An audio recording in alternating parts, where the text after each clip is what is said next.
숨겨진 복지 혜택을 알기 쉽게 전달하는 KGS 복지특파원 김기자입니다. 오늘은 많은 분들께서 인생 후반부에 큰 버팀목이 될 수 있다고 믿어온 제도에 관한 아주 중대한 소식을 전해드리고자 합니다. 최근 들어 이 제도가 변경될 가능성이 커지면서 막상 해당 기준이 바뀌면 상당한 손해를 보게 될 수도 있다는 전망이 나오고 있습니다. 특히 우리 부모님 세대나 가까운 어르신들께는 삶 전반에 걸쳐 꼭 필요한 제도일 텐데요. 이 소식을 듣고 한 번이라도 혹시나 내가 받지 못하게 되는 건 아닐까 하고 걱정하셨다면 지금부터 끝까지 집중해 주시면 좋겠습니다. 몰라서 못 받는 복지 혜택 이젠 놓치지 말자. 구독과 좋아요, 알림 설정을 눌러주시면 보다 빠르게 소식을 받아볼 수 있습니다.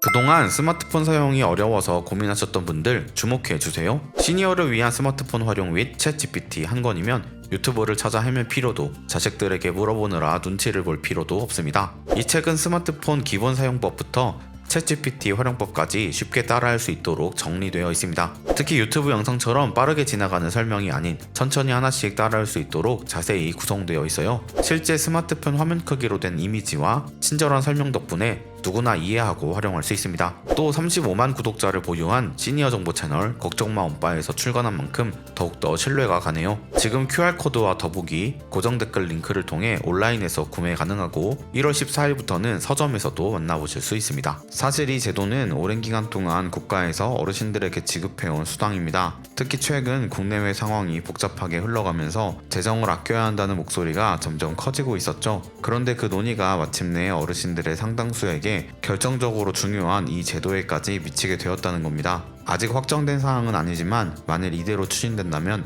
많은 분들이 손해를 볼 수도 있고 또 정부가 지출을 크게 절감하게 되는 결과로 이어질 수 있다고 합니다. 말씀드리고 싶은 이 제도는 바로 기초연금입니다. 기초연금은 만 65세 이상이면서 대한민국 국적을 가진 분들 그리고 국내에 거주하시는 분들이라면 소득 하위 70% 범위 안에서 혜택을 받을 수 있는 연금제도입니다. 잘 아시는 것처럼 혼자 계신 어르신이라면 월 약 34만원을, 부부라면 합산해서 약 54만원 정도를 받아오셨습니다. 적지 않은 금액이라 실제 생활비에 큰 보탬이 되었다는 분들이 꽤 많으시지요. 아무래도 나이가 들수록 체력과 근로 능력이 예전 같지 않으니 이렇게라도 안정적인 지원을 받을 수 있다는 사실이 얼마나 든든했던지 모릅니다. 그런데 최근 정부와 국회 주변에서 노인 연령을 조정해야 한다는 주장이 본격화되면서 이 기초연금의 수급 나이가 지금의 만 65세에서 만 70세로 오를 수 있다는 관측이 나오고 있습니다. 물론 그냥 나온 이야기가 아니라 국내 고령층 인구 비율이 큰 폭으로 늘어나고 있다는 배경도 있습니다. 실제로 우리나라는 이미 65세 이상 인구가 20%를 넘겨 초고령 사회의 문턱을 넘어섰는데요. 그만큼 어르신 복지에 대한 국가적 부담이 점점 커지고 있기 때문에 65세를 노인 기준으로 두는 것이 과연 합리적이냐는 논의가 다시 고개를 들게 되었습니다. 특히 기초연금 부분에서 압박이 더욱 심해지는 것은 이런 기준이 상향되면 연간 수조 원 단위의 정부 지출을 아낄 수 있다는 분석이 나왔기 때문이라고 합니다. 얼마 전, 그러니까 지난 20일경 국회 예산정책처가 발표한 자료를 보면 지금처럼 만 65세부터 기초연금을 지급하는 대신 만 70세 이상에게만 지급한다고 가정할 때 2023년과 2024년에 걸쳐 13조 원 가까운 재정 지출을 절감할 수 있었을 것이라는 추산 결과가 나왔습니다. 구체적으로 2023년의 경우 전체 기초연금 지급액이 약 22조 원가량인데 그 중에 70세 이상에게 나간 금액은 15조 원대 중반 수준이어서 실제로 65세부터 70세 미만 어르신들께 드린 약 6조 3천억 원이 그대로 절약됐을 거라는 계산입니다. 2024년의 예상치를 보면 전체 지급액 23조 5천억 원 중 70세 이상에게 나갈 금액을 빼면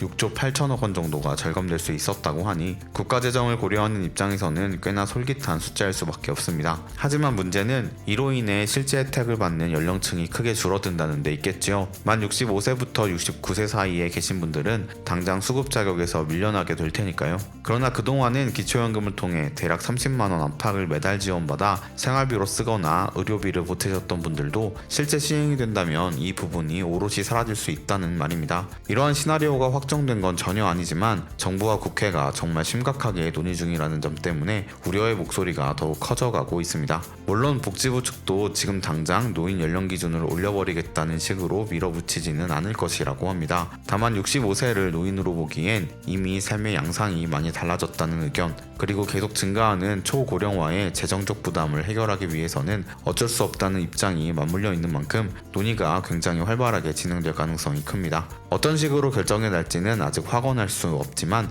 적어도 우리가 미리 알아두고 대비할 필요가 있다는 점은 분명해 보입니다. 오늘 전해드린 기초연금 나이 상향 이야기는 어쩌면 많은 분들께 불안함을 줄 수 있는 소식입니다. 국가가 국민 세금을 효율적으로 운영한다는 명목으로 추진될 수도 있지만 정작 혜택을 이용하던 분들에게는 당장 생계에 큰 손실이 될 수 있기 때문이죠. 젊은 시절 내내 가족과 나라를 위해 헌신해 오신 어르신들이 막상 스스로를 돌볼 시기가 되어서야 이런 제도의 변화를 맞이하는 건 안타까운 일입니다. 꼭 제도의 방향이 합리적이면서도 어르신들의 목소리를 최대한 반영한 형태로 진행되면 좋겠습니다. 오늘은 이렇게 만 65세 이상에게 지급되던 기초연금의 수급 연령이 만 70세로 올라갈 수 있다는 논의와 실제로 재정 절감 규모가 무려 수조 원에 이른다는 분석 내용까지 살펴보았습니다. 지금 논의되는 이 상향안에 대해 찬성하는 입장인지 아니면 반대하는 입장인지 댓글에 남겨주시면 다른 분들과 함께 여론 형성에 크게 도움이 될 거라 생각합니다. 혹시라도 정책이 변경될 가능성이 있다면 본인의 나이나 소득 수준을 다시 확인해보고 미리미리 대비하시는 게 좋겠습니다. 아직 확정된 건 아니지만 잘못하면 혜택을 놓치거나 뒤늦게 알게 되어 손해를 볼 수도 있으니까요. 앞으로도 저는 이런 이슈가 어떻게 결론이 나는지 계속 지켜보며 새로운 소식이 들리는 대로 신속하게 전해드리겠습니다. 놓치는 혜택이 없도록 숨겨진 정보를 차단하서는 복지특파원, 저 김기자가 앞으로도 도움되는 소식 전달해드리도록 하겠습니다. 채널 구독과 좋아요, 알림 설정 부탁드리며 더 좋은 정보로 찾아뵙겠습니다. 지금까지 KGS 복지특파원 김기자였습니다.